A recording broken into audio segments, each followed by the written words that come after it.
Okay, hi, good morning everyone. Thank you very much for joining this presentation. So a little bit of sunshine that I'm bringing with me directly from the UK. So yeah, hopefully it'll be brighter later. Thank you very much again. So this presentation is about chiplets for automotive applications, specifically chiplets for computing applications. So chiplets are small modular chips, also known as dies, that can be connected together in a package to create a more complex and powerful system. So chiplets are different from just a normal die because they have some form of a special die-to-die interface, e.g. UCIe or bunch of wires, to meet the speed and data requirements, the transfer needed. So chiplets, they're also sometimes known as tiles. And with advanced packaging technology of 2.5D and 3D, offer an alternative approach to monolithic integration and have the potential to unlock the benefits of custom silicon in more applications and products. So there are two main driving factors for chiplets, so disaggregation and aggregation. So disaggregation is where the current monolithic SoC is becoming too difficult to implement to the latest process node, the die size has become too big, the yield is low, or there aren't any suitable I/O on that process. So in this case, that monolithic SoC can be split into a number of chiplet building blocks, e.g. an I/O tile, a CPU tile, and then brought together within a package to realize the whole system at a better price performance point. The second driving factor is aggregation. This is where external components in the system can be brought on board with the main compute SoC. So the main driving example of this and the main success of chiplets so far has been bringing in the high bandwidth memory, HBM, into the chip package along with the compute. And this is really helpful because compute performance has driven significantly upwards, and the number of DDR interfaces to support that data rate is impossible to pin out on an SoC. So aggregating that memory into the system on package gives a huge performance benefit. So within those two driving factors, there are two main types of chiplet integration.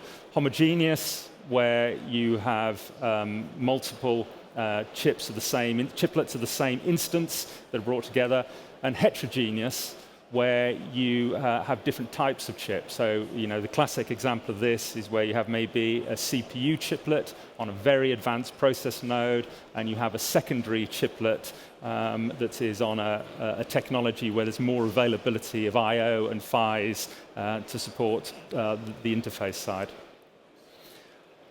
And as well as these technical reasons for chiplets, there are many business drivers, such as reducing development costs, scalability, product SKUs, and inventory management. And we and many other, Socionext and many other semiconductors, we already have devices based on chiplets in mass production. So if we move on to what we're going to talk about today, so first of all, this is a commercial presentation, so I'll make an introduction to Socionext and our solution SoC approach. You can come and find us at booth in Hall 4A, 6 to 8, if you have any further questions.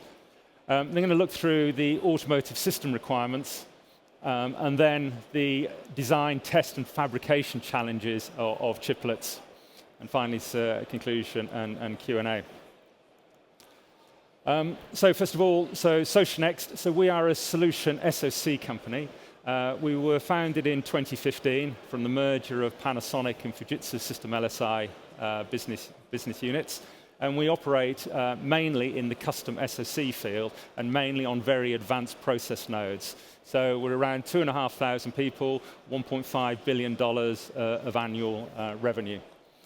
And we take, on the left-hand side of this, you see all of the tasks that we do that are in the blue color. We do everything from the architecting of the SoC all the way through that process of realizing that to manufacturing and delivering the finished product to our customers and fully supporting that in their system products. So that's what we do, but it's how we do it that's a little bit unique. On the right-hand side, we see the standard product model, where the chip is defined entirely by the ASSP company, and then they sell that to general customers on the open marketplace. And on the left-hand side, the traditional ASIC model is where the customer has done all of the design, all of the implementation, and then just interfaces to a semiconductor vendor at the very back of the process for that SoC vendor to produce the chip. Where we work is in this middle area, where we really tightly collaborate with that customer. They have the know-how of the system that they want to create, and we have that SoC expertise. So by combining those two know-hows together, we can really develop the most optimum SoC solution for a particular application. So we, as a company, we work in, most of our business is in three main product areas: automotive, networking, so 5G infrastructure, and data center. And what we find is that we find similarities across all of those applications. They're very diverse in their end application, but in all cases, we want to take a software-defined approach. So we want to define an architecture with our customers that is driven by their software requirements. We don't want to drive their products from what we can do from an SoC point of view. We want to look at what software they want to run and what is the optimum SoC to do that. So that starts off at the software level, and then in their particular application, they have requirements for a CPU platform, so they need some form of general compute to run the basic operating system. And then in each particular application, they have a requirement for specific accelerators. So this can be video codecs, it can be AI engines, it can be DSP and ISP. But by clearly segmenting each of these areas, we can architect SoCs with an optimum solution for their requirements.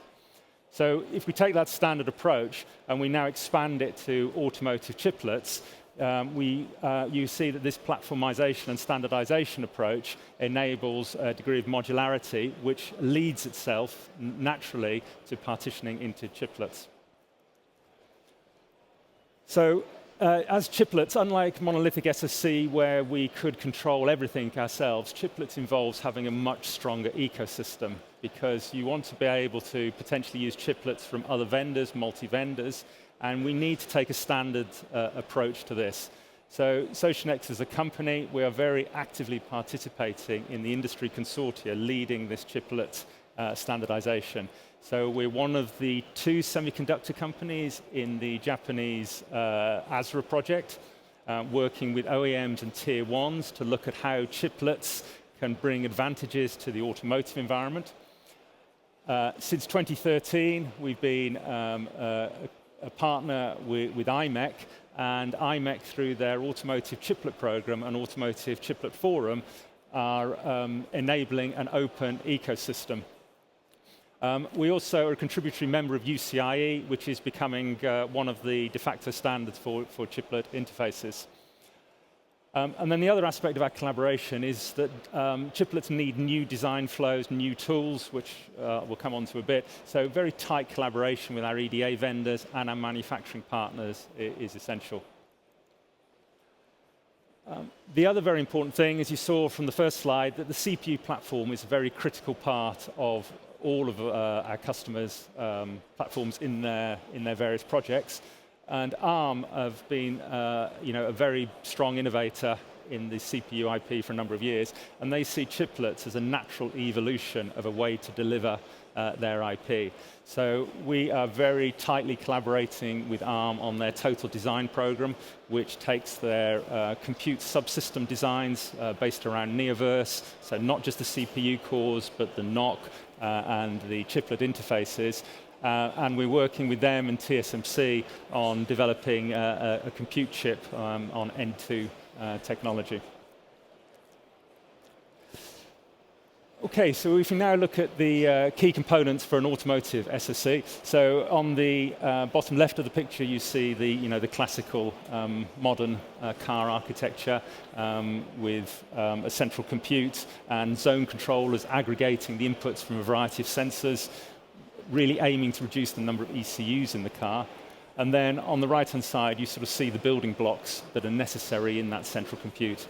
So first and foremost, the safety island that sits in the always-on power domain, which monitors the safety state of the system. Then we have the CPU subsystem cluster, CPU cluster, a variable number of cores, performance, depending on the level of the ADAS system required. And again, we see the accelerator blocks, the AI and the GPU subsystem, and any multimedia subsystems necessary for drive recorders. We need a very high-performance fabric, a NOC and a NIC that might be cache coherent across that SoC to then provide the interfaces, especially to the memory interface for the DDR, but also to PCI Express for external devices and connectivity. So that's kind of what we need to create, and to do that, we need leading-edge process nodes, we need specialized IP, we need CPU know-how, we need the ability to integrate CPUs and NOCs, we need quality development flow, so it all has to be done in an ISO 26262 development flow for the various ASIL-B requirements. So what is driving the chiplet approach? So why are chiplets an interesting method of implementing those ADAS requirements? So first of all, the performance. So the performance required for high levels of ADAS is dramatically increasing. So 3,000 TOPS for level 4 ADAS, more than 300 gigabytes per second of memory bandwidth.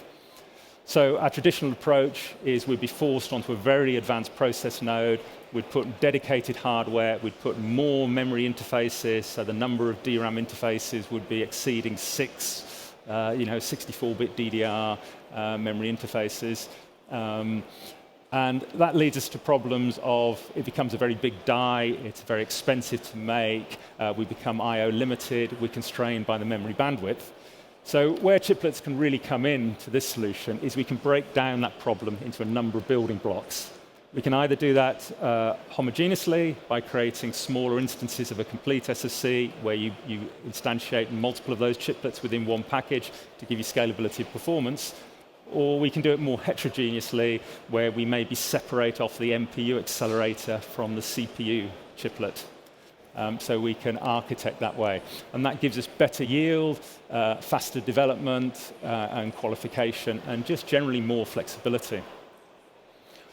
And then from an application requirements point of view, the use of chiplets gives us, from an application point of view, customers would really like some degree of scalability in their products, partial upgrade paths. So with a traditional monolithic SoC, that's pretty much impossible. You have to respin the whole design and the whole SoC.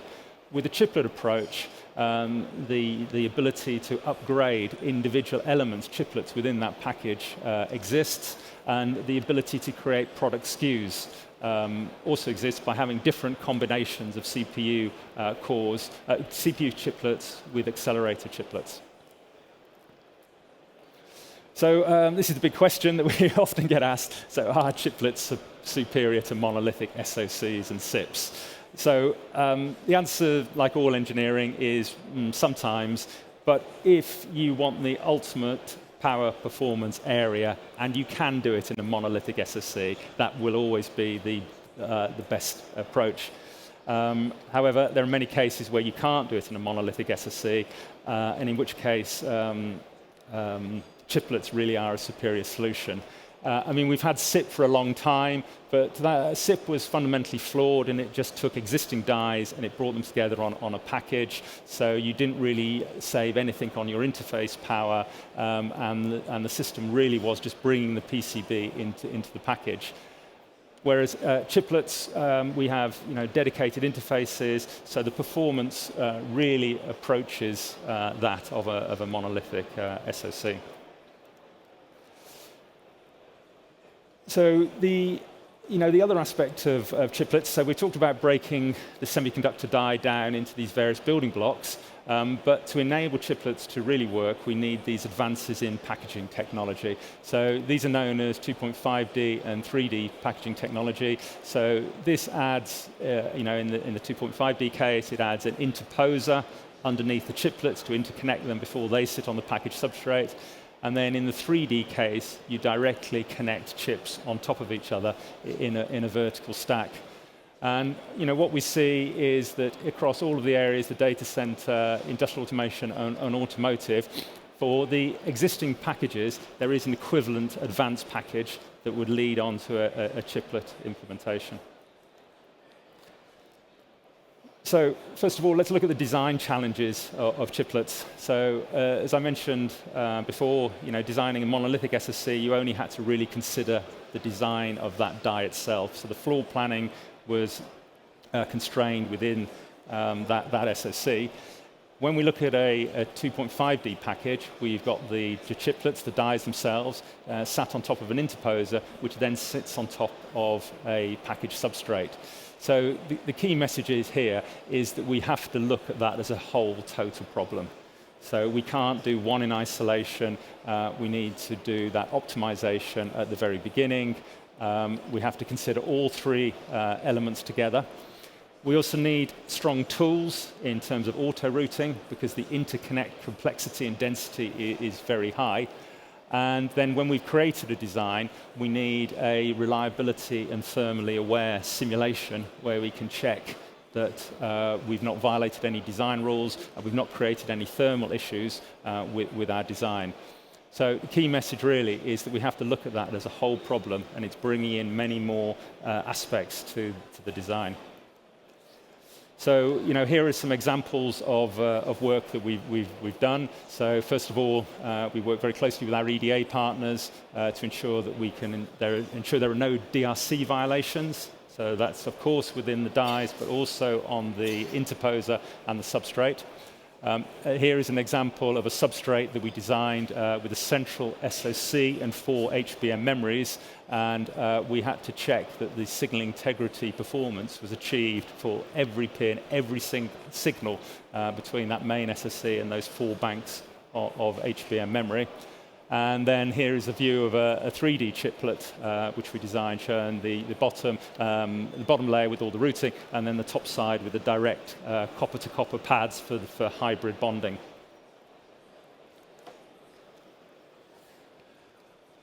So, as you saw, there's a number of design challenges that we've overcome through our collaboration with EDA partners. And then when we move on to the fabrication, we get a similar series of issues. So on the right-hand side, you see the 3 main types of package. So the top one, 2.5D with an interposer. So that can be silicon or organic.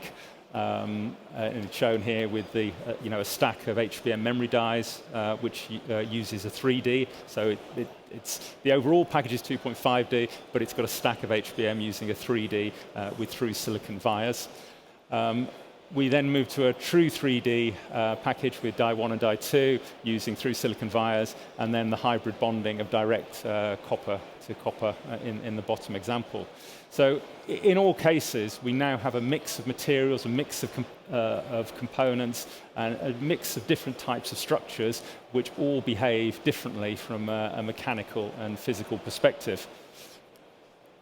So we as Socionext are running a variety of test vehicles. So this is just an example of one of the test vehicles we're running, where we make a design, we follow all of the design rules, and then we run this device through accelerated life testing to find out what the real failure modes are going to be of these new packages. And in this particular case, through the advanced lifecycle testing of this device, so it's a silicon interposer, it's the 4 banks of HBM memory with the central SoC case, we found that the underfill area between the interposer and the substrate was prone to developing those small, very fine micro scratches. So what we had to then do is feed back that into the design rules to extend the keypad zone in this type of package build-up. So that fundamental experience is necessary before we engage with our customers on real projects.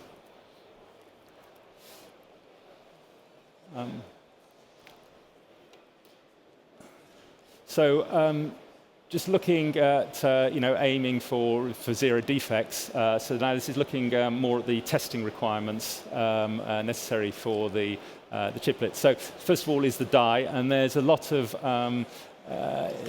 this is one of the fundamental issues of how we integrate die, not only from made by us, but also from other companies. And so we need a process where we can go from a probe die, where we know it's being tested, to a known tested die, to a known good die. So before we start assembling these very complicated and expensive packages, we really need to get to the point where we are building them with known good die. And that testing challenge involves developing new methods of probe test. For digital, that's possible, but this also extends into analog chiplets, and developing analog and RF probe tests for wafers is one of the big issues. Then we have to test the interposer and the interconnect test. So this can be done by, again, probing, but also it needs different test methodologies like X-ray scanning and visual inspection. And then once we've assembled the die in the package, we then need to extend the normal BIST, so that can operate across the die-to-die interfaces as well as just within the one SoC. And we need to add the DFT, and IEEE 1838 have standardized a way where the DFT tap controllers can scale across multiple die. And then, because again, these packages are quite big and quite complex, we need a method where we can make some test and repair. So again, UCIe provides various methods where there can be some redundancy in the interface, and from a testing point of view, before the chip leaves the factory, that can be used to repair, but also potentially in the field, should any aging effects degrade the very high bandwidth die-to-die interfaces, they could be repaired in the field. And then a couple of other key things here really are the failure diagnostics, and this is really about being able to take responsibility. So in this chiplet world, you might have aggregated many chiplets from different vendors, and someone is going to have to take responsibility for that complete entity. And that is what Socionext are willing to do. And to do that, we need a very robust failure diagnostic methodology. So if there is any failure in the field and a system on package comes back to us, we can really identify the root cause, and we know the traceability of where each die came from. We can do the investigation and find out exactly what that failure mechanism was. And then specific tests and reliability testing. So the test story for the system on package and chiplets is very important. So summary. The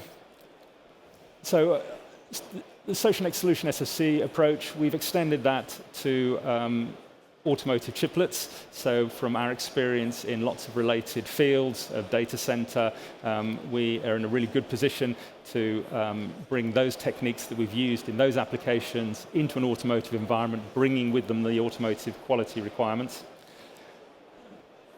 Participation in industry consortium is key. We don't want to create proprietary technology. We want this to be a very standardized approach.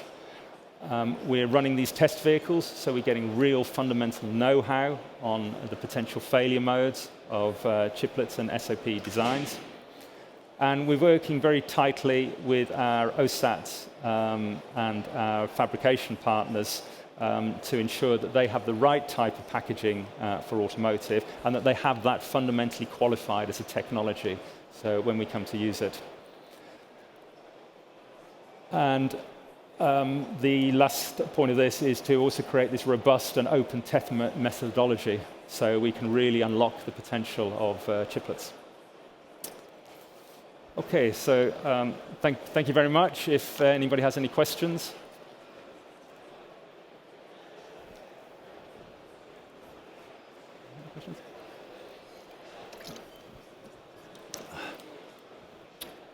Okay, so, yeah. Hey, thank you for the presentation. It's really interesting topic. What kind of timelines do you expect to develop a chiplet? Let's say if you have a three-party, you have a compute unit and an NPU or AI accelerators by somebody else, and I assume that the HBMs are coming from Socionext on that part. So what kind of timelines we are looking at? Because that would also be a choice factor between if you go for monolithic, like the ones which are, they have almost a new generation every year, compared to if we go for a chiplet. So how do you see that timeline? Yeah, sure. That's a really good question. Yeah, it's complicated, a little bit complicated answer. So it depends on how different that is from something we've already developed before. So if we have a base of fundamental technology for that package, then the development time adds on maybe 6 months, say, additional delivery time for that package. If it's very, very different from something we've done before, then we do need more time because we've got to develop that fundamental package technology to go with that solution that our customer requires. So that's the point of running these test vehicles, is that we have a good starting point, and then hopefully we can do variations on that from a technology point of view for customers to keep that time to market. And hopefully we save the time on some of the die design, because if the chiplet is already available or will be available, then we save a little bit of time like that.